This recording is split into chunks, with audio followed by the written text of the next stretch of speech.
in today's world, it's a competitive world. Me, I better be extremely exposed than underexposed. I doubt if a lady can just trap you for the sake of trapping Because you. you're handsome, because you're still blah, blah, But blah. because you have nice genes. I feel like they always put the interest first. Like, he can take care of me, but for me to trap him, I have to have his kid. If you're a dad and you need time to reflect, go reflect. But communicate with your kids, And unless you are dog. and at the end of the day, just come back. Unless you are dog. Don't live forever. Leaving your kid behind, man, that's when it's sticky. You see now, you live with this trauma, and maybe if you ever get to be a father, Which I'll never. you just find a way of making amends with your dad, bro. I'll give it a try in future, of course. It's though. I No, think. just do it now, bro.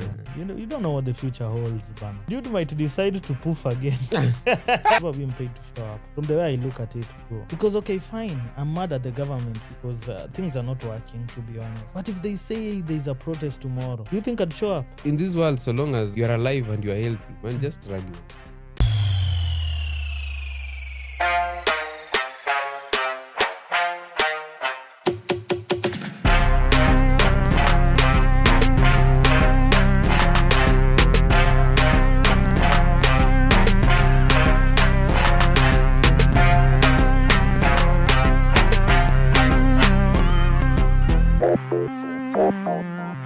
Hello world, welcome to yet another episode of the Ideal Corner podcast. This is episode 113. 113. Mia moja. Ni mia moja? 13. Swahili kinaku Si mdomo changu. Swahili is tough. Swahili is so tough. Swahili sanifu is tough. Yeah, sanifu is tough. Or is it mufti? Both of them. Sanifu, mufti, they are tough. Hasa tuongee yetu. This one mixed. It's crazy. But I think it's also something to do with age, man. It has reached that point so I just lose some words. Yeah, you can't just get them. When you're having a conversation with someone, some words they just poof. Disappear. Yeah, they just disappear, man. And then when you sit down and reflect, bro, how did I even miss? How did I forget this simple word? At times it might be even utilized, priority. Bro, and you think. I think there's this theory of your brain filters things. Like something you don't use often. Mm-hmm. Brain inaifilter na inaiweka kando. So you'll search for that word. So unakumbuka tu ile, hiyo word iko somewhere. It's somewhere. Bro, that thing would bother me. That thing would bother me. It happens. Because the same thing when you enter a room and you feel there's a certain scent. Sasa ukienda kwa nyumba za watu, everyone has a certain scent in their house. Yeah. But the moment you enter, you'll smell the scent. After a while, it will disappear. The brain will filter and say, okay, that one now it's of no use. But it's there. You won't just feel it. So it's more of a first impression kind of thing. Yeah, first impression kind of thing. Yeah, but that one for words, man. I don't know if it's a age thing or I'm not just reading enough. I don't know what's happening. That thing is crazy. Don't you worry. So long as you can communicate, you're okay. You're good to go. Hey, Ikikataa kutoka na you end up English. even saying nini. And the funny bit, the other guy you're talking to pia hata yuko rada hiyo. Yeah, they don't even. It's like, man, but it's crazy, man. It is what it is. It is what it is, man. How's your week been, bro? Weekend. Weekend actually. Crazy, yeah. Weekend has been good. Mm-hmm. I've been resting though. Nilienda by the to the lake huko nikaona the way you were saying by the that lake is so dirty. Hata sikutaka kukawia. It's black, right? Yeah, it's black. The water is so black. Yeah, it's stinking. This parking side it's so stinking. I think the other side mali kuna watu are sitting wamejaribu kuipanguza but the water is so dark. What do you mean wamejaribu kuipanguza? Wametoa mauchafu nini. But ukikuja kwa hii side ya parking the water is unaona the trash kwa maji. Hii side wametoa trash but the water is very very black. Hiyo kitu ilinibomba mpaka nitaka tu kutoka hapo mapema. And that thing is crazy, man, and it's so sad that we are experiencing this kind of thing right now, man. We are misusing that resource. That's a resource we are misusing. Industrialization is really messing us up. Me, I don't even see how these industries help us, by the way. Yeah, but are our people employed really? Yeah, they employ. Coca-Cola employs people. Yeah, I'm sure they're one of the that dumps there. Let me speculate. Since I wasn't saying I'm sure. Yeah, bro. Those people are just sitting somewhere waiting for you to mention their name. This Where people, is the evidence? Where this ideally No. But it's true. But These companies, juu hata kuna hii ya unga naitwa, there's one ya unga around, hiyo pia it employs people, you see. But now how do they manage their waste? Hapo ndio shida inakujaga. They want to cut costs. Juu waste unafaa kuwa they're stored somewhere, treated, then released after being I think treated. the same way Kiwasco treats their sewer things and all that. But this other thing is crazy, man. These companies want to cut costs, actually. Yeah, so that was my weekend, probably.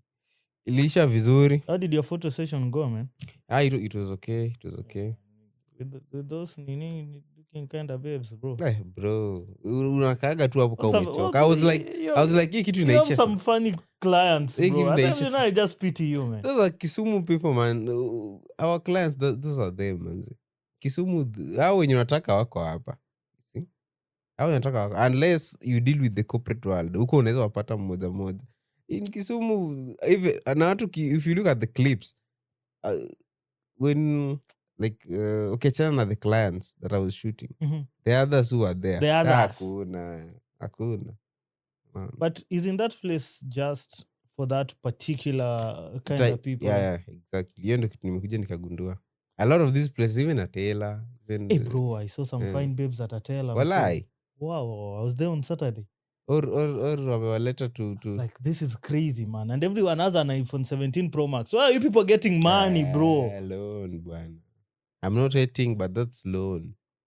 Hizo simu ziko na madeni 15k 7500 hazijalipwa. And you know, iPhone sana 17, you pay a lot of money, by the way, every day. Utaambiwa ulipe 2500 every day. And it was the babes, man, who are just carrying. Yeah, it's them, because how they peer pressure works more on them. Actually, the social life, peer pressure works more on them than us. Mimi ukiniambia mambo ya iPhone 17 utakuwa unanipigia tu kelele, because I can't afford it. So I can't go and now. I can't afford it now. Yet. Let's just use the word yet. Yeah. So mi utanipea pressure na iPhone. Unaona. I'll just use my Android. But babes, akiona tu msichana mwenzake nayo hivi, they must get it. But there were some fine babes over there. Now walitoka wapi? I wonder. Ama walitoka Nairobi. But you know that space, it also attracts everyone. Yeah. So you'll find the fine babes there, you'll find the goons there. Every person is there, man. But Kisumu, the goons are almost everywhere. No. If you go to a cafe, they have their club. I just keep on forgetting the name of that bar up there. But there is for the it's a chill kind of vibe. At cafe, let me say you look for the vibe first. At cafe, ama tukienda, if you go eating Java, at that Java place. No. Walai. Walai. I thought Java has some people of class and blah, blah, blah. Yeah, it has some people of class, but I feel like there are some funny characters who are there striking funny kind of deals. Oh. Yeah. But I've never Nothing against Java, though. I've never been to a cafe. You've never been to a cafe? Yeah, I've never been to a cafe. Bro, what do you mean? Walai, I've never been to a cafe. Not even once. Hata sijaingiaga ndani. But I'll go one day to check it out. Even when we were in Nairobi, we didn't go. We went to this Burger King place. We went to Burger King. Yeah. Also at cafe, it's a nationwide thing. So it should be nationwide. But I think so far I've seen one in Kisumu. I don't know if there's a branch in Nakuru, but I hope there's a branch in Nakuru. Yeah. It is what it is. So that's how I finished my weekend. Kaingia wiki. Yeah, it's all good, man. Did you wish, man, happy belated Father's Day to all the fathers out there? Wababa huko nje. Tuanze na one of our own. All the fathers doing it right, man. Yeah, all the fathers doing it right. Not you can't be a father by nature, but you are not a father like the way you should be a father. Biologically, you mean? Yeah, you are a father biologically. You know? But the way you should be taking care of your family, blah, blah, blah, you don't do that. I know a lot of men who have abandoned their children. But they are not my friends. You know your circle is real. They are not. Okay. I knew you were coming. No, okay, some fine, of them are my friends. But I just know them. We cross paths. We hapa mahali fulani nini. Where do you cross paths with this kind of people? Everywhere. These people are everywhere. You see this one, ukisikia story yake, baby mama anamsumbua, amtumiagi pesa, sijui nini. So he's the one who doesn't send money to the baby mama. Yeah, he doesn't send money to the baby mama. So baby mama pia kuna madrama. Sometimes comes to where he works, anapiga makelele hapo nini. Just see this one is not a father, definitely. But bro, you ought to choose the person you're having kids with, man. Okay, sometimes you choose. Yeah, man. You have to choose. Okay, you have to not even choose. You have to select, man. It's a selective process. Okay, you in your mind you can think of, okay, this girl, we're just dating, but I'm not having a kid with her. Then something happens, anashika mimba. What do you think something? What do you mean something happens, bro? If you're not ready, you're not ready. Use protection. That's why protections were made. No, man. see, there's this thing of they know their safe days. So someone tells you, no, me, I'm on my safe days, it's okay, blah, blah, blah. Then she ends up pregnant. And then unamwambia, okay. There's something called a morning pill. Morning after. What if you gave her the money to go and buy that she wants to keep it? Where anakudanganya, and then she tells you, okay, me, I'm not going to nini. She tells you, me, I'm not going to. I'm not going to abort. It has happened. Ulimpea hiyo do ya morning pill na hakununua hiyo morning pill. And now you tell them, okay, let's go and abort because me, I'm not ready to be a father. Use KTB, man. KTB? KTB. Why do you have experience in these things? What the fuck? KTB is either keep the baby or kill the baby. Oh, yeah. Keep the baby or kill the baby. Yeah, so you can use KTB, not abort. Abort is too strict, man. Oh, walai. And me, I'm just saying, I don't know. But I feel like KTB is a nice phrase you can use. Yeah. So if you tell someone and they refuse, man, there's nothing you can do. They just have the kid and you just be there. Because the moment you start supporting them, you will be tied forever. Having a kid, it's not like just dating. Now that one, you are so connected. This kid can come searching for you after several years. But funny thing about those ladies who also trap men, they don't just trap any Tom, Dick, and Harry. Exactly. There must be something. Of course, and that something is always money. Yeah, because definitely it's money. Because I doubt if a lady can just trap you for the sake of trapping. But because you're handsome, because you're still blah, blah, but blah. Because you have nice genes, bro. It doesn't work like that way, man. You say that. I think this lady has sat down. She has done a reflection. She has done a research and found out that, man, this guy is choomed badly. Yeah. This one can take care of this baby. Yeah. See, and on top of that, he can also take care of me. Actually, I feel like they always put the interest first. Like, he can take care of me, but for me to trap him, I have to have his kid so that he can't just walk away. When a kid is involved, it's so hard to walk away. So they have your kid to trap. So you think? Yeah. So you think? Oh no. Okay, for some people. For some people leave, they're going to buy milk. They've never come back up today. Hey, but leaving your kid behind, man. Hey, that's when it's tricky. How do you even leave knowing that you've left someone behind? Bro, you brought someone this world, this chaotic world, alafu unaenda tu, knowing very well the mother is not capable of taking care of the kid. Because most of them are never capable. Many a times they are capable. No, I don't think. You remember that thing we said previously about always going back home? Bro, I feel like if you look at a majority of kids nowadays, they're raised by their grandparents, not even their parents. Yeah. But me, I always feel like if a kid is raised by their grandparents, they'll miss the exposure. They won't have the exposure. What do you mean by exposure? Bro, there's an exposure. I don't know how I'll put it. Because when you are raised, unless the grandma anaishi in an urban area or the city, as kid, most of my cousins, Mimi, we don't get along. Why? Because they grew in the villages. So how don't you guys get along? Okay, let me say is there a communication barrier? A communication barrier first. Because even if you go and sit down, we start talking, there's nothing meaningful you can talk about. Sorry to say. What? Is it that they can't understand Kiswahili or English? Or okay. You don't know how to speak your mother tongue? They understand. I know how to speak my mother tongue. But because I'm used to speaking Swahili, first of all, nikienda kwa nitaongea na Swahili. Yeah. Watarudisha na mother tongue. Kiswahili pia saa zingine unapata wasikii vizuri nini. So it's a lot of chaos. I love the topics we want to talk about. Mimi nimezoea nikikuja huku naongea na watu mambo tofauti.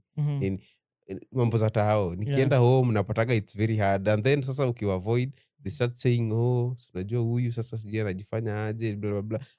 No, but why are you avoiding them? Because now, what am I going to say to them? No, but I feel like that's where we always go wrong, man. Simply because this guy was brought up in another environment, it does not mean that there's nothing that can bring us together. Okay, there are things that can bring us together. And they do once in a while. na ukiziangalia ni vitu kama tukienda sijui family gathering ushago, and then after that mtu ananiambia ati sijui tuende disco matanga, sijui tuende kwa You see, that's what they are used to. You see, exactly the same way maybe if they come to town, you'll tell them, bro, let's go clubbing. You see, yeah, it's just a difference in environment and those kind of things. Exactly. But now because I'm not used to that, wanaona nikikataa, wanaona ni kama ati nakataa because sijui mimi nimekuwa tao. Have you ever experienced disco matanga? Yeah, a lot of times bana, home. Mpaka nimeona watu wakipigana mapanga hapo vibaya sana. Na kwetu people like that thing a lot. Hao watu wa game. Kupigana mapanga. I think like it's all villages, man. Oh, it's all villages. Someone's dancing. Not all, but this side of Nyanza, Luos and those kind of things. Yeah. Someone's dancing, you see a panga, sijui nini. So I've been... you know that's his flex, bro. Oh, they're not... That's his flex, man. You see a long panga, my guy. Those guys, so I've been home, vitu kama hizo nikikataka kuenda, someone sees that unajiringa, blah blah blah. So the best thing to do, just avoid them, not in a bad way, just in a good way. Those ones who are in Taos, you meet once in a while. See, the life goes on. Yeah. So that's why nasema mi mtoto naona if you take the kid home, shago, at a very young age, that kid will lack a lot of exposure. What if you don't have the resources to raise them? You see, now that's where the challenge comes in. Hey, now just have a kid when you're ready. Because me, I feel like kids who are brought up ushago, achana na hii kwenu. Wewe mmoja nikisema ushago, you are thinking your place here. Your ushago is in town. Achana na hii. I'm saying so ushago. To say I'm privileged. You are privileged. Whether you are home or in the city, there's no difference. Mi nasema home in sijui Homa Bay, Migori, huko ndani, huko. That a kid who is raised there, hadi akafika 18, now he becomes or she becomes an adult, I feel like he or she is underprivileged. There's a lot of things she can't access, which me I can access nikiwa huko. Ama mtu hapo Nairobi, at a very young age. I feel like this thing is kind of 6-7-ish. It's because now, let me tell you, for example, I think a research just came up. You know this... not even a research. I was watching a podcast. Was it yesterday? Mic Check podcast. You see, this generation, the Gen Z, they've been brought up in the internet age, you see. Yeah. So someone was saying, even if it's accessing adult content, these people have accessed it to the most extreme, you see. Yeah, there's nothing they've not seen. Yeah. But what if you are raised in the village? You don't know this kind of things. That's an advantage also. Yeah, so it's... Okay, it's 6-7, okay. But I feel like in today's world, it's a competitive world. You know? Me, I better be extremely exposed than underexposed. Because in this world, there's something called connections. You need them. Home kupata connections, man. Bro, sincerely speaking, there's home, some there's connections, home, man. Okay, the connections... This guy, do you even know your chief? Home... I'm sure this guy knows his chief, he knows his village elder, he knows everyone. He's connected. Those people can't help you. We know. Your chief and your village elder and home, the only connection you have ni maybe wewe unajua madisco matanga, na kama kuna matanga, you are the people who get alcohol. We don't know where you get alcohol, but we just see you with alcohol. Those are the connections you have ukiwa home. But ukikam tao, you get connected to different people, I feel like that. Yeah. You can access a lot of people ukiwa tao than ukiwa home. Then ukiwa home, you don't see the urge to do things. Things just flow. You know, home things just flow. I doubt, man. Home things just flow. Ushago. It depends, bro. They're the poorest of the poorest. There are people who things don't... even the word flow is not in their vocabulary. Man, home, me, I feel like... Because home, first of all, me, I've never seen anyone pay rent at home. Watu wanakuwa tuna manyumba huko. That's one. Bro, there are people who have houses that are... Do you know there are people in the village who have houses that are even leaking, bro? Oh, that's tricky. I'm telling you, there are people who are in extreme poverty.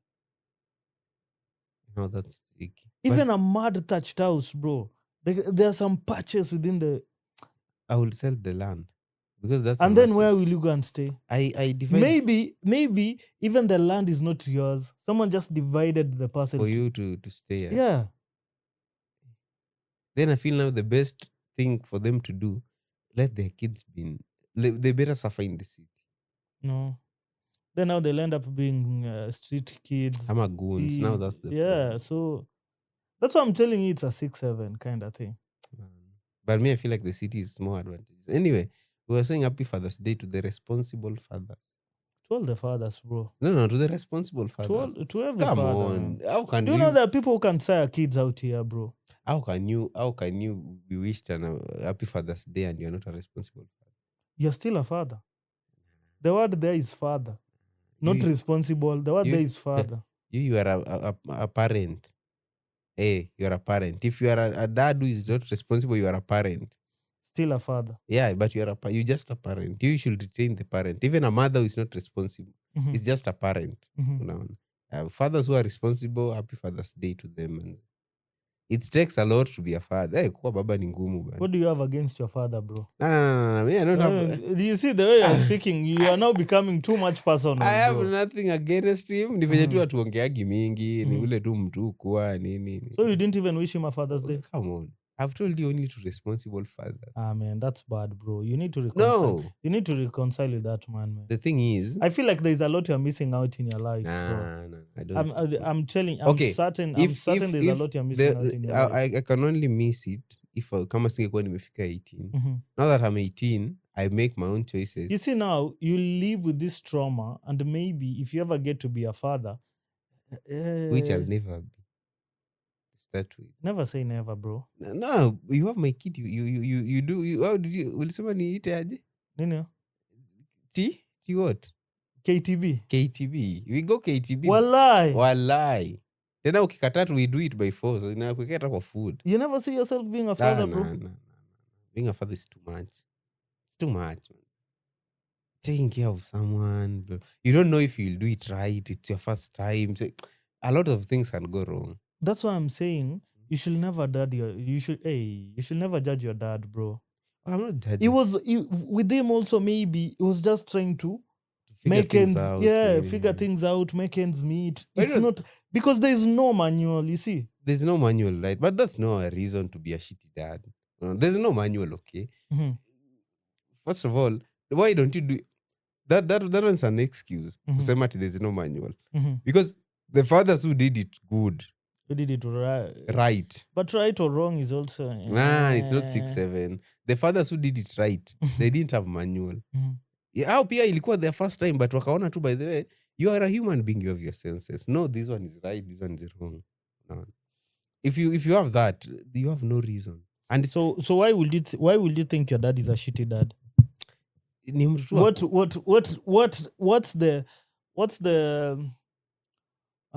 would you say was one of the worst things that he ever did to make you have now this opinion that you have? This guy at some point alituachaga a whole year.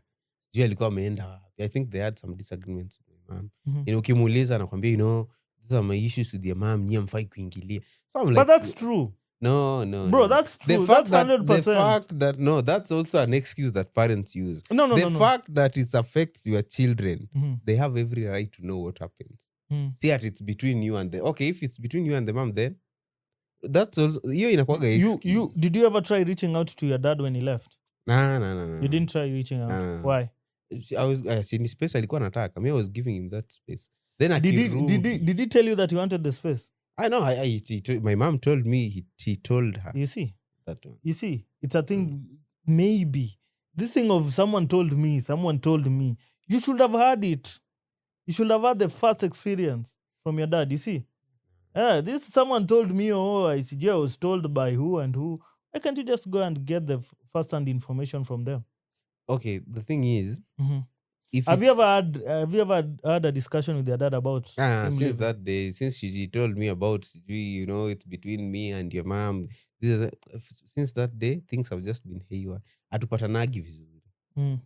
So when was the last time you communicated with your dad? I think it was last month. Alikuwa anauliza kitu tu about home.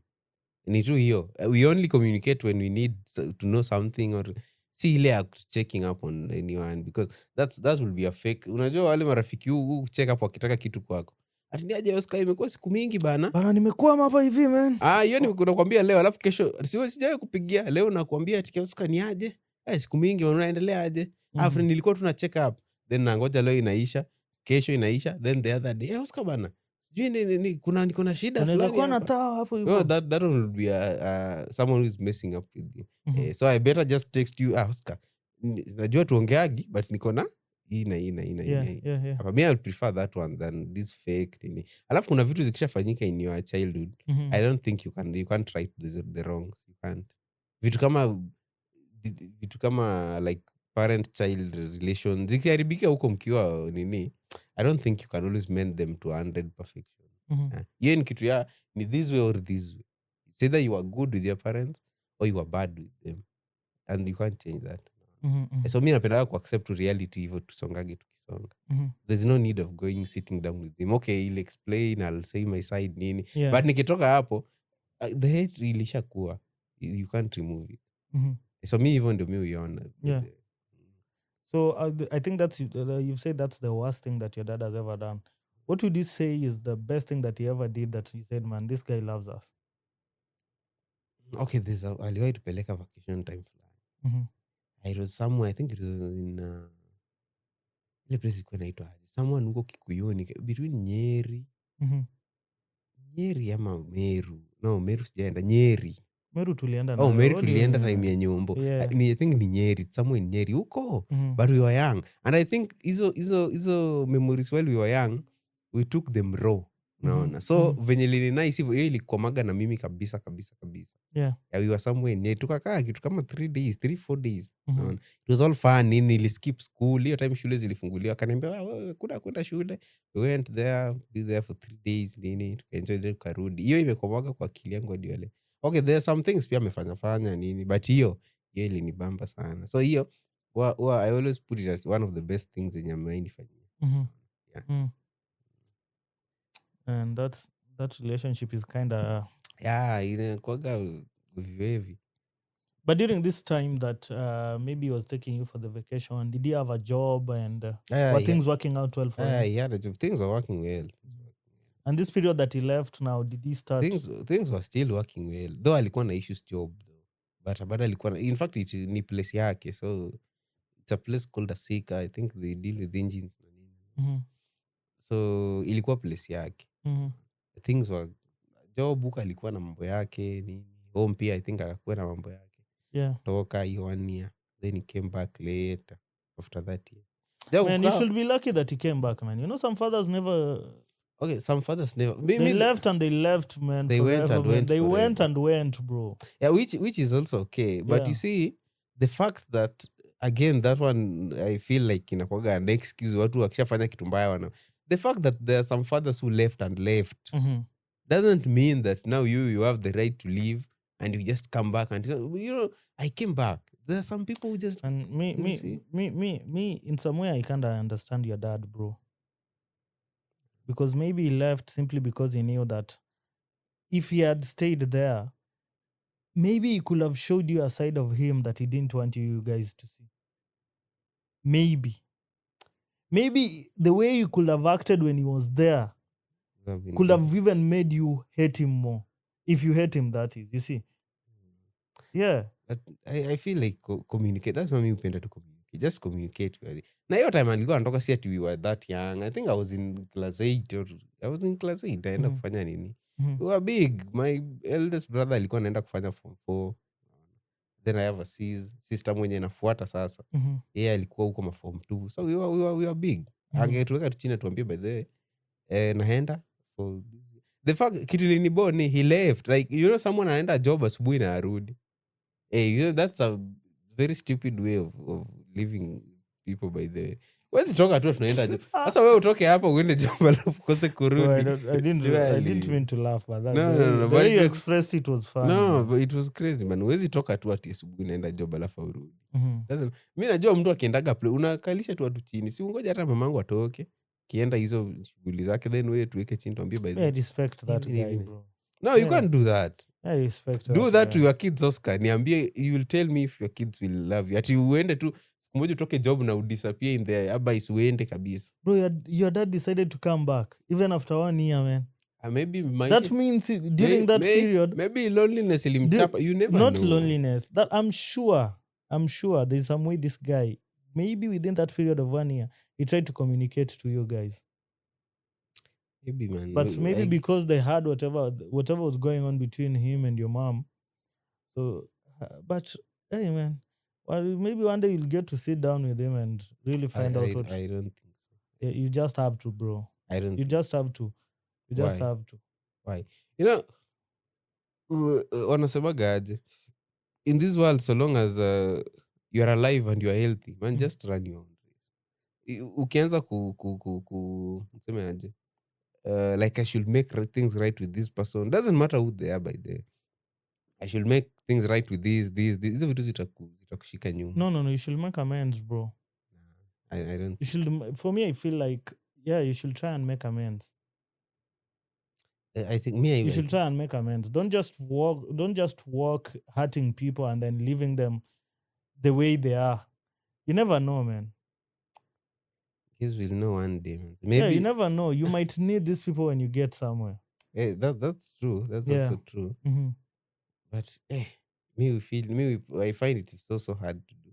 Because hata mamangu alishaniambia kitu ka hiyo, you need to go and sit down with him. Has your mom made amends with him? Yeah, they are good. Wako sawa. And then why do you end up catching feelings? Okay, I was not even getting in between him and my mom. The fact that unatoka bro, mi naenda kufanya so you don't like him for the fact that he just left. He just left. Hiyo time nilikuwa naenda kufanya class 8 bana. So did you fail your exams? Yeah, I didn't fail. But in fact I was the best kwa hiyo shule. I was the best. Hapa Migos. So the fact that alitoka, I was waiting for my success from my dad, nini vitu kama hizo. There was prayer day, alifaa akuje, and I missed too, like, and pain is very very different. You can do a lot of things for someone, and then hiyo kitu ndogo hiyo ndio inafanya sasa nakuchukia. That's just, and that's just human nature. It's human nature. You never really count the times that someone has been nice to you. Exactly. But the moment they make that single mistake, you're like, bro, this is his true colors. This is the guy. Plus me, I was already picturing moving to high school. Hata be like, bana 1 year, it's very long. Kama uoni mse, mpaka unaanzaka kumsahau. And then he came back. Since then, vitu hazijakuwa tu sawa.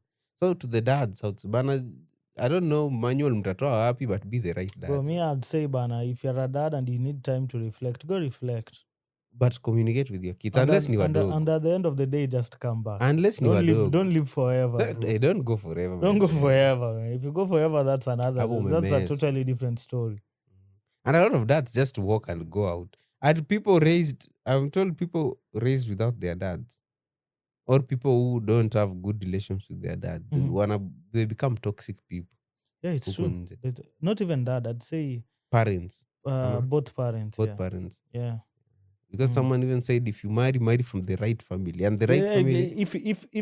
If either of your parent lives through a natural cause, maybe death, something of that sort, then sorry, man. But if he's someone who just decided to walk out of your life, that's a totally different story, because now there's some form of resentment that will be there between you and your dad or your mother, simply because the parents that you remained with at that particular moment, there are just some things they'll say, there's some actions, there's some things they'll do that will make you have some kind of notion in your head. You see? Yeah. Nice. You'll have this perception that, kumbe, all men are like this. Kumbe, all women are like this. You see? So it's crazy, man. So that's why I always say, I don't see myself being a dad. If you ain't good with one of your parents, you can't, because you don't know how to, I don't know. You just feel like you love the same relationship with your kid. Not really. It depends. It depends with the persona that you are. There's some people who have been raised up by not so good fathers, and they end up being also not so good fathers simply because that's what they were used to. That's what they got raised with. So they see that this is the right thing. This is how I'm supposed to act. And then there are some guys now who you were raised with, maybe a not so good parent, And then now you end up overcompensating for no good reason. Yeah, now you are being too... I mean, I was not bought for toys. Let me get this kid Toys the whole of... kibao. Whatever toy you want. You see now, you end up overcompensating for the love that you didn't have. Something of that sort. No, that one, ama hiyo ni kitu lead to mama's boy ama daddy's girl. Me, I feel like that one leads to that. Hii yenye someone is trying to overcompensate. Yeah. The kid anakuwa tu dwanzi kabisa because you are giving him much love than he needed. No. But just be a parent, be a good one. You better overgive your love. Yeah, overgiving is crazy, man. Overcompensating is also not a good thing, bro. Try to be moderate. Yeah, just... But when whatever you do it with moderation. When will you know it's moderate? You'll know, bro. And I see that thing with sana moms. You'll know.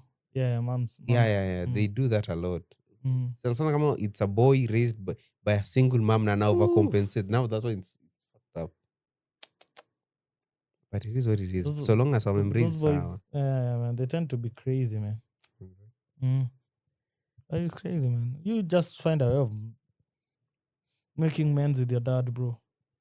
I'll give it a try in future, uko. Si sahi though. I think just do it now, bro. You don't know what the future holds, bana.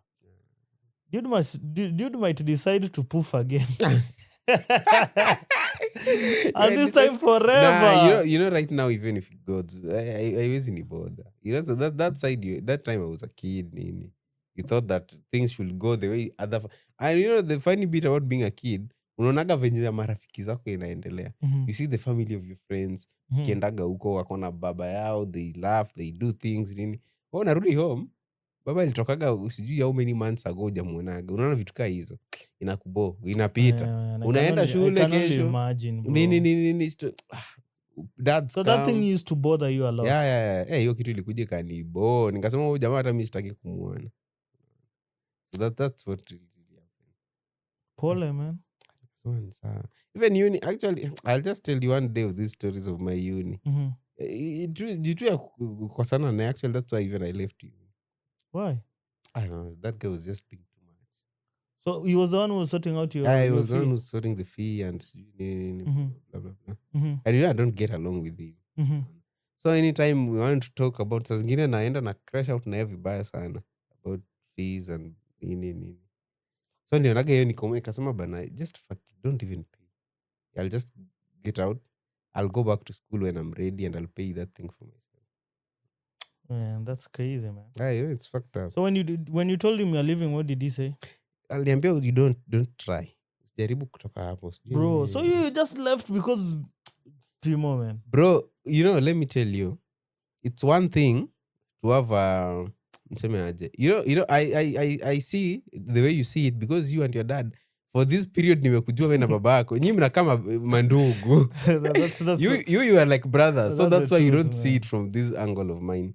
So imagine this guy pays for you fees. Ni kama it's like you are a slave. I'm skizani na your master, but you are just there because you need something from... Slave is crazy. So what did you usually do, or what did you do for you to get this fee paid?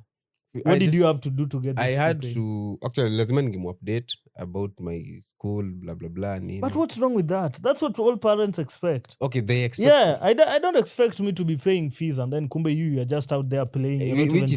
Which is okay, but I could just do it through the phone. Yeah.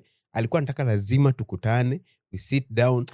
Timo, you are the problem. I'm not the You are the problem. This man, Aki, me, I vouch for this guy. Wallahi, this guy really tried. No, he did because try. There's a reason as to why maybe he wanted you to be there in person. Okay, there's a reason. Yeah, bro. I don't know. You don't know. I was feeling. This is what I was feeling. Timo, literally, this guy was extending an olive branch, you didn't want to. What I was feeling was this guy is just trying to compensate or to make up for the mistakes he did. And what's wrong with that, man? Which I don't know how I'll put it. Yeah, he was compensating. What do you want? If he tries to compensate for the wrongs he did, you don't want that. What do you want? Make a choice, man. Stop just being a rebel. The thing is, yeah, I wanted him to first of all accept he was wrong. Hajawahi kubali hiyo. Yeye ukimwambia you are wrong by the way for ati anakupeleka hivi, you know, hizi vitu hujui, even you will marry. Timo bana, me I always think that every episode we have is always a learning curve to you. Because even the last episode that we had, I literally said this. We always put ourselves first, except when it comes to doing what? Accepting our wrongdoing. Yeah. It's human nature, bro.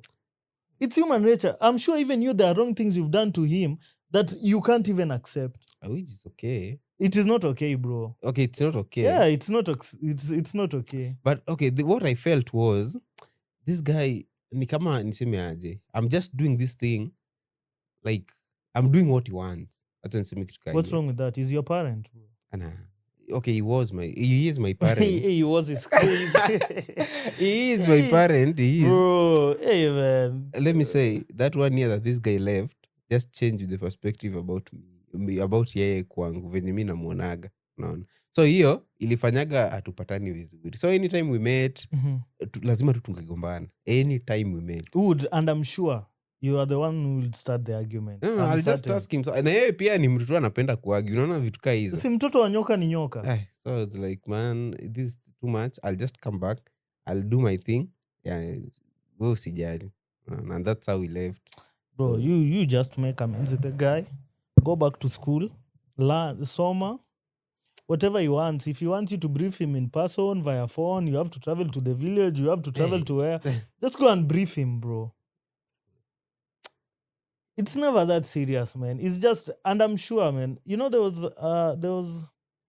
there is always this saying that people that I've come across many times, but I doubt if people take it seriously. No other man wishes you well or wishes you to surpass whatever success they had, except for your dad. Your dad is the only person who would wish you well. I think there's a word missing in that statement. I think most dads. Me, I would say no dad. You have never heard of dads killing their sons? You have never heard of such stories? Not all dads, by the way. Some dads are just being, I don't know what. In fact, there are some people who, when they see my situation, they'll see yours is better. Some people are in worse situations than I am. So some dads, a lot of dads want to see their kids. Even some kids are crazy out here, bro. Yeah, some kids are crazy, but it's your There work. are also kids who are killing It's your dads. work as a parent to nurture this. Like you, I'm so sure you cannot harm your dad in any way. Why will I even think about that, bro? Exactly. So now it can't even cross your mind. Yeah, because man. the way as much as that guy whooped my ass when I was a kid, bro. It will never he did it all for love. It will never cross your mind at any given moment. But it should never cross anyone's mind. Exactly. But it depends on how you are brought up. You know, some people, so these people who have wababa walevi, this person is drunk. My dad, that's my dad, man. That's my dad. He used to have, my grandfather used to be a drunk. Well, I think I told you this story. Yeah, when George was I remember here, the other day. Yeah, so in as much as he decided to be good out of whatever came from his father or whatever he learned from his father, I'm like, bro, cheers to you, man. Yeah, man. Baby, he had the good morals. Alikuwa na that, niseme aje. He had the spirit to surpass all this. Aseme by that was his life. Me, this is my life. A lot of people don't have that. Au juu anaona amekuwa raised kwa hiyo kelele nini. You know, I think even me, my dad was out. I think there was a point he wasn't even around for like 2 years. But for him, I'd understand it was because of work. Oh, work. I know work is understandable. Yeah. You see, work. You are talking. I'm sure you are talking on the phone. It was once a while, man. When he used to come back, he'd buy you shoes, buy you things, and because he knows, anajaribu compensate. He knows he was away. Ni kazi tu ilimpeleka. But to him, ange wish kutoka hata 1 month akae nje. To him, I'm so sure. Bro, my dad is obsessed with work. Me, that's one thing I can say, man. That guy he'd rather be working than doing anything fast. A typical millennial. He's a millennial, right? No. Should be a baby boomer. Oh. Or even a Gen X. Yeah. Baby boomer or a Gen X. I think hapo ndio millennials walitoa hiyo nini ya kupenda kazi. Those people work, man. If your dad is still not working entirely. till now. Yani mtu anaamka, not entirely. But a good number of millennials wako tu hivyo. They are obsessed with their work. And now ndio they accept very stupid terms kwa kazi. You just have a thing against millennials. No, it's not, najua lazima uwatetee. It's high time you move on. Lazima uwatetee. Millennials have problems. Do you know the oldest Gen Z is turning 30 this year? 30? Bro, it's not bad, man. Okay. It's not bad, Let us, but we man. turn 30. Well, at least, bro, someone cannot be paying me 10K end month. Na anataka sijui tuingie job sijui 6. You work like a punda. A millennial will be okay. Wala tena ukijaribu kucomplain utaona giza. Not all of them. You know, I think for others, they're looking for meaning in life. So for them, maybe just that kurauka kwenda kazi kufanya nini. That's what gives them meaning. So it depends. Depends on the person that you are, man. Me, someone like me, do you think I like working? Do you think I even enjoy working? You don't like work, Bro, even a little bit. I don't enjoy working, man. To be honest, I don't enjoy working. The moment I'm doing, even podcasting, I do it because it's a passion. It's something I love. Yeah. Ingekuwa sasa ni kazi. The moment something starts turn, I feel like, and I just feel even an inch that this thing is starting to feel like work. Bro, me, I leave that thing. It's too much stress. Yeah. There's a quote that my father always says, it's not a matter of life and death, bro. It's never a matter of life it's and never death. a matter of life and death. Yeah. Can just walk away. Just do your part, bro. Do your part and go. People should learn from that. Mtu anataka kuoverdo go jobs, you nini. Until we uonekani hakuna kitu nadu. Which to me is okay. Me, if there's one thing I'm not good at is competition. Let's say I'm working and this is my boss and these are the terms, this is what I'm supposed to do.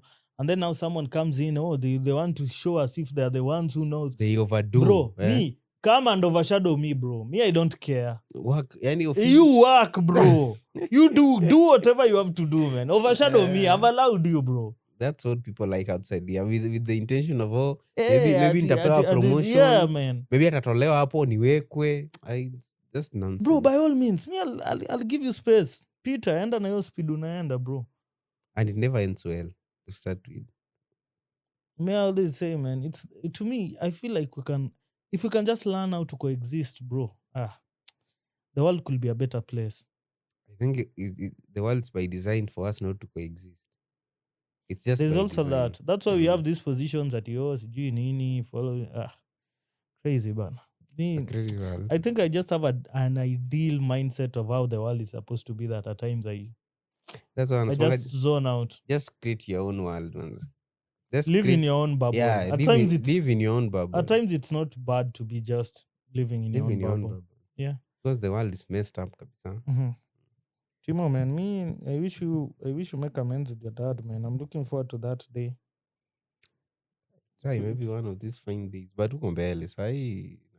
No, bro, do whatever you must do now, man. Now I have a lot of things. What things do you have? Going and taking photos of some funny looking babes? Bro, you have a lot of things. What a lot of things do you have, man? No, it's just, I don't know. I feel like you're missing out on a lot, man. No, I'm not missing. Because I'm even looking at, even if I meant things with my dad, right now I can't spend any time with him. Sioni tu tukikaa. Unajua ile kitu ya, it's like kids wakikosana wanakosana saa hii wanalia, the next minute hata wameisahau. That one cannot happen to adults. Even someone who used to be your friend. You don't want to forgive your dad because he left for 1 year and came back. Forgiveness belongs left for 1 year and came back. Do you know there's someone who is hearing this story and is like, hey man, my dad has never come back up to today, bro. Now they should look for their dad and blame them. But wanasemaga, you shouldn't like mtu afai kukwambia venye nakwambia ati bro, sina do, niko chini, alafu anakwambia ati wewe unasema uko chini. Eti wewe uko na 10k bana, mimi sina hata bob. Maybe kile nataka kudo, eat 10k, it's like a drop in the ocean. That's why nasema. Unaona. Wewe unaniambia una hata bob, your things are sorted, your rent is sorted, you have food stocks in your house, nini.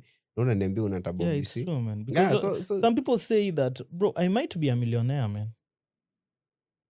But the things that my money is doing. Exactly. Maybe I have a family member who has a chronic disease. Pesa inaenda huko kuenda. Yeah. Unapata 1 million kama already. You maybe you have 500,000 but you are doing nothing with that. Nothing with it. Nothing. But wewe unalia una do. And also that's how situations are. Unaambia msee ati bro, niko sijakula bana, sikukunywa breakfast, niko njaa sahi. Alafu mtu anakuambia ati eri wewe, you know there's someone who have not eaten for 2 days. That's someone. I don't know what happened. I shouldn't be, sifai kukosa kukula sijui breakfast na lunch na nini because someone has not It's eaten always for a 2 days. different situation from person to person. From person to person, exactly. It's never the same, yeah. But that's just life. Life unajua inakuwaga imbalanced for a reason.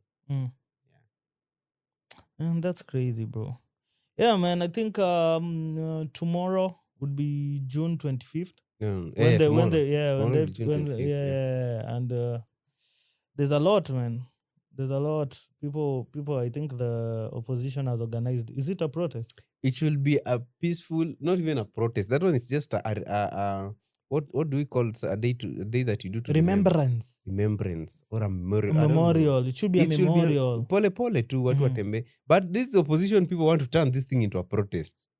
And the government wants to turn it into a goonism nation, which is they'll send goons with rungus there and then start shooting people. And then the same people are saying that we should not see you. If you see you with pangas, they were laying. See, that's how the government works. They were laying grounds to justify their actions. Was a code word, Yeah. That was a code word. Yeah. We want you there with pangas and stones. We want you there with pangas and stones. You just go there and they know their people. After by them mtakuwa hapo. After we have fired 2 tear gas in the hair, you people leave. After you hear the second tear gas, you leave. And then let those people who are peacefully marching, leave them to us. But I just feel bad because the opposition has infiltrated this thing. Kama gava ingekuwa or opposition ingekuwa in this thing, ingekuwa very peaceful protest. Organic. You see the femicide walk. Did you see any officer there? Okay, they were there, but they were there to provide security. No tear gas, no cat and mouse games. Bro, no. You know me and this. I do understand the government. The reason why I understand the government, some people are coming out saying that this thing should be a public holiday. The only reason why the government won't allow that kind of thing to happen or can't allow it to happen is number one, because by that it would mean they're glorifying whatever happened. Yeah. These rebels, for lack of a better quote and quote, I think they were called terrorists on that night. At some point they were called These terrorists, how do you now end up celebrating terrorists? Exactly. How do you end up glorifying these people that breached parliament. And even burnt parliament? So that's why they don't want to. That's why they don't want this thing to happen. To them, this thing should not be. Bro, how are you glorifying these people? And we said they are terrorists. We said they are what?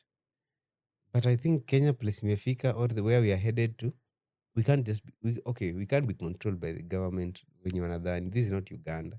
People will do what they want to do. People are being killed on the streets every day. Na bado wakiita protest bado unaona watu. Unashindwa watu.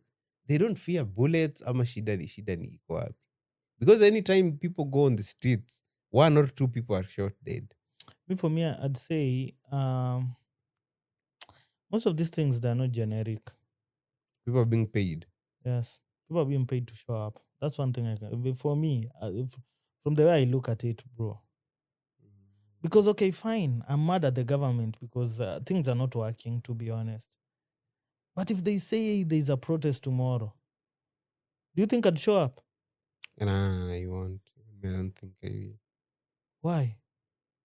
Because I don't see the end goal. I don't see any benefits at the end goal. We walk that protest, we do our thing, then will it bring the people who are killed back or compensate them? I saw the president alitoa do akasema they should be compensated. Sijui kila mtu anapata mita 2 ama sio ni ngapi if you lost your person. And he said just give them the money. That's the best we can do. And some people, I think it was bunge la wananchi Mombasa. Yeah. They're like, no, give us your son George, we kill him, we raise for you 10 million and give it to you. You see how you'll feel. That's crazy, That bro. was crazy, man. Someone told Rais kitu kaa hiyo. Just give us your son George, we kill him, then we raise for you the 2 million or even 10 million. We send it to you. And then we see if you will be calm that have been compensated. Which is crazy. Let's see how it will go down. Hope there's no one who will be killed. Hakuna kitu mbaya kwenda ku. No, man. Judging from history, some people will die, bro. Unless it turns chaotic. No, I'm telling you, judging from history, the history of this, the way demonstrations have been held, the way protests have been held in this country, there's some people will die. But Yes. I always fail to understand that side of the government. Why kill people? I don't know, man. People. See, you have GSUs. Bana kitambo mimi nilikuwa nasikia GSU akikuja kwa barabara. There was FFU. Fanya Walikuwa fujo uone, wanachapa bro. watu. Design FFU.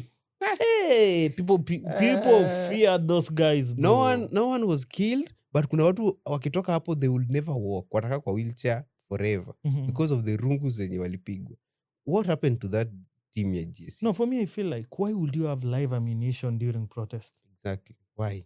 Have rubber bullets, bro. By the way, just have rubber bullets. That thing is even 10 times more painful. Very, very painful. Mtu akipigwa na moja, that guy will never come back to a protest. And when I used to grow up, man, my aunts used to show me, bro, unaona hii nilipigwa rubber bullet, and then you see there's a kanini. There's always a mark over there. But what happened to rubber bullets? I think this government inataka kupea watu ile we have the power to bite. There's this guy called Charles Owino, alikuwa former police spokesperson. Yeah.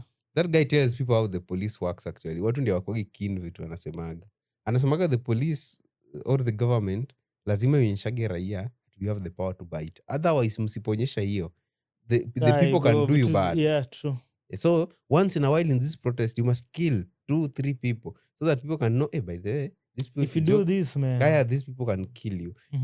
If you just leave it like that, you see what Kenyans, if these people can go to parliament na waingie, they eat food, they do what nini na wakataza kwenda State House, they can just walk right through that State House if you don't show them that by the way, if you try this, even that June 25th, that was just the government issuing a statement saying, by the way, what we are doing is nonsense, and if you try, we will kill you. That was just a statement they were issuing. Because I see no reason just blowing people's brain left, right, and center. What did people expect the government to do? Let me be the devil's advocate, by the way. Once. Now you are the government. People comes to the parliament. So you flee. And just let people roam parliament the way they want. When they are done, they go to City Hall kwa Sakaja huko. For me, at times, I feel like that's the better alternative. Okay, they've said they're coming to parliament. Let's open the gates of parliament. Let them come. They will come. They will do. Definitely, there's some crazy people who will do some crazy stuff, and you can't control them. It's really hard to control a crowd. Exactly. Then after that, they'll think, okay, now that was parliament. No one was killed. We went there. So these people fear us. State House is next. You see, when we enter State House, that's it for that guy. There's no way you can be reinstated as a president if the citizens of the country comes in State House na wakaingia na waseme, by the way, we're just done. I think even the law, once whatever happened in parliament. Yeah, the government should have collapsed. It was overthrown that day. Yeah, the people have said that we don't have confidence. It's just our government, our country, the way it works. These people have known to put people in their pockets. No. Even I'm sorry to say, but our top leaders in the army, I think that was a favor done to them by the sitting president. And every president, see at a roots peke yake, every president does that. The top leadership in the army are his people. So there's no way the army can come and overthrow another thing I was telling myself, if this thing was truly, if the June 25th was really generic and organic, in as much as whatever happened on 25th, I could have expected the same numbers to appear on 26th, exactly, 27th. In fact, that one will have fueled more people. Yeah. See? But I hear our guy, Wamunyoro guy, paid people. That's why he was ready with this press statement in Mombasa. You see, he was very, very ready for that day. He was just waiting for evening to start addressing people. He knew very well the president is going to. Yeah, there's some people who are hell-bent in making the president's life difficult. Exactly. So in as much as this people are hell-bent, he is also not doing well for himself, bro. But me I always wanasemaga fahali wawili wakipigana ni nyasi umia. Na sisi ndio hao nyasi. Sisi ndio tunaumia. Huko juu, they're just okay. They laugh. They'll do their little handshakes. Me, I was shocked to realize that Cheragai and Sifuna are very close friends. I used to hate Cheragai vibaya sana. You see how that guy attacks Sifuna every now and again. But these people are friends. For them, the problem is that for us, we tend to personalize a lot of things. Yeah. We take a lot of things with great emotion. You see, those people, bro, Senate is just like it's to me I'd say it's A it's like classroom in a debate. it's like a brotherhood. Yeah, or a brotherhood. Yeah. Those people, to them, whatever they say, whatever, they don't mean it. It's banter. But you now when you hear it, hey, wa amemwambia hivyo. Wa ulisikia kitu aliambiwa. I used to hate Cheragai vibaya sana. That guy used, anytime that guy speaks in Senate, anataka kitu Sifuna. You know, this guy is people like Sifuna here can't. So I was like, this guy anaga point sama ni nini. Yeah. And so these people are very great friends. Even if Sifuna speaks, if he wants to give an example of a bad senator, he just calls Cheragai out. Yeah. Now senators like Cheragai, he does what. But these guys are friends. And that's what people should realize. If this thing was serious, like in Uganda, if Gachagua was that bad to Ruto, angekuwa ndani. You see, Mandago once said, and people, I think news ikianza, I feel like this is the soundbite they should play all the time. Usiweke siasa kwa roho. Yeah, that person that you hate, you see it, you hate. Bro, kumbe that person is, the next time you'll see him shaking hands, mpaka hata wewe unaweza jinyonga. These people have been friends for the longest. I saw a photo of them kitambo. Their businesses these people co-own. There's a lot of things they do together. In siasa. If this thing was that serious, by the way, Gachagua would have been in jail right now. He has done a lot of things yenye inafaa kumweka ndani. But he's very, very out. Man, and then, which was it a funeral that this guys attended? The president goes out and says, wewe tunajua ulifanya hii na hii na hii. Why can't you all these people liable? No, I saw it ati ulikula pesa ya relief food. Ulikula pesa ya relief food. Ulikula kwa... Bro, you know all these things. You're the president, but you can't handle... You let this guy just roam around. Just let him roam around because he knows. The president knows. Ama wanaonaga power... Maybe one day these people will be in power and they'll do him bad. I don't know how these people relate. Man, but what I know, just a crazy these thing. Guys are friends. Kuweka siasa kwa moyo hapo na tunakosea. Na inaenda kutufanya mbaya. 2027 will going to do us bad. The way Rigiji is speaking, the way the president is speaking, inaenda kuleta shida kidogo. Yeah, man. Crazy times ahead, yeah? Don't you say? Yeah, crazy times ahead. That's tutaona. Maybe hii ni vurugu. Hiyo yao itakuwa vurugu 5 sasa. Hiyo the election. We see the winner and the loser. But what I always know, the person looking at this vurugu fights zimepiganwa hapa, the person who talks a lot ndiye ana lose. Look at Mbavu, look at Gachagua, look at Arrowboy. All these people are talking a lot, man. No, but... for them, you know, that's showbiz, bro. That's showbiz. But I know, but Rigiji's talking a lot. Man. That's showbiz. But where do you think Rigiji will go? He ain't going anywhere. Guy is not supposed to be a leader, man. It's not even supposed to lead his village. That guy showed is real, is true color. Actually, someone said if you want to know a man, know him when he has power in his hands like this. Now that one is him. After power imechukuliwa, that guy is just a kwende huko bana. Yeah, tough, man. That was quite an interesting session, man. What would you have to tell our people? Be safe outside there. And if you're a prayerful person, pray. That's it. Episode 113, right? Yep, 113 out.